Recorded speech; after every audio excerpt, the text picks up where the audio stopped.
'Tis strange, my Theseus, what these lovers speak of. More strange than true. I never may believe these antique fables, nor these fairy toys. Lovers and madmen have such seething brains, such shaping fantasies, that apprehend more than cool reason ever comprehends. The lunatic, the lover, and the poet are of imagination all compact. One sees more devils than vast hell can hold, that is, the lunatic. The lover, all is frantic, sees Helen's beauty in the brow of Egypt. And the poet's eye, fine frenzy rolling, doth glance from heaven to from earth to heaven. And as imagination bodies forth, it gives to airy nothing local habitation and name. Such tricks hath strong imagination, that if they could apprehend some joy, they might comprehend some bringer of that joy. Or, in the night, imagining some fear, how easy is a bush supposed to bear.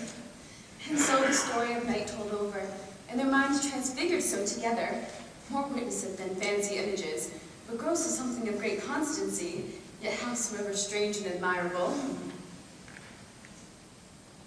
Here come the lovers, full of joy and mirth. Joy, gentle friends, joy and fresh days of love accompany your hearts. More than to us.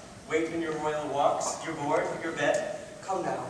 What masks, what dances shall we have, to wear away the long age of 3 hours between our after supper and bedtime? Where's our usual manager of mirth? What revels are in hand? Is there no play to ease the anguish of a torturing hour? Call Philostrator. Here, mighty Theseus. Say, what abridgments have you for this evening? What mask? What music? How shall we beguile the lazy time without some delight? There is agreed how many sports are ripe.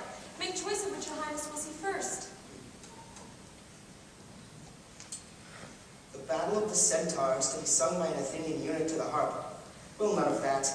That have I told my love and the glory of my kinsman Hercules. The ride of the tipsy bacchanals, tearing the thrashing singer in their rage.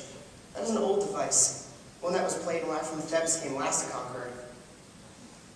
The thrice three muses, mourning the death of learning, late deceased in beggary. That is some satire, keen and critical, not sorting with a nuptial ceremony. Tedious brief scene of young Pyramus and his lover Thisbe.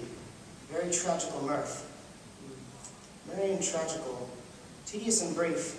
That is, hot ice and wondrous strange snow. How shall we find the concord of this discord? A play there is, my lord, some 10 words long, which is as brief as I have known a play.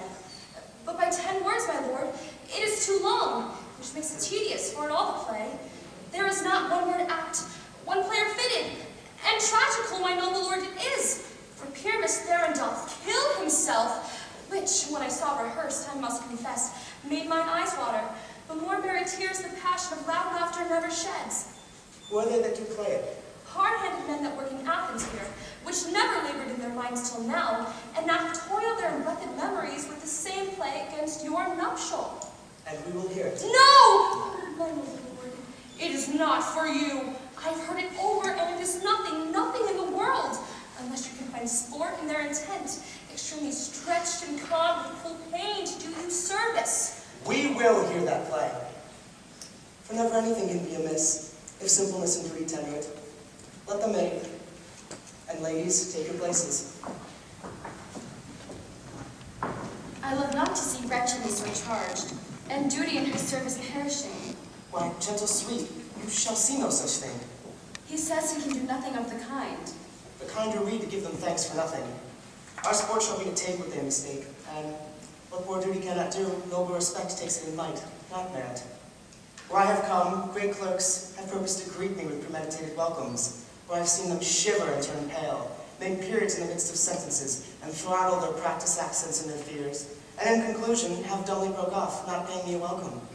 Trust me, my sweet, out of this silence yet I picked a welcome, and I have read as much of this modesty of fearful duty, of saucy and audacious eloquence. Love, therefore, and tongue-tied simplicity, and least speak most of my capacity.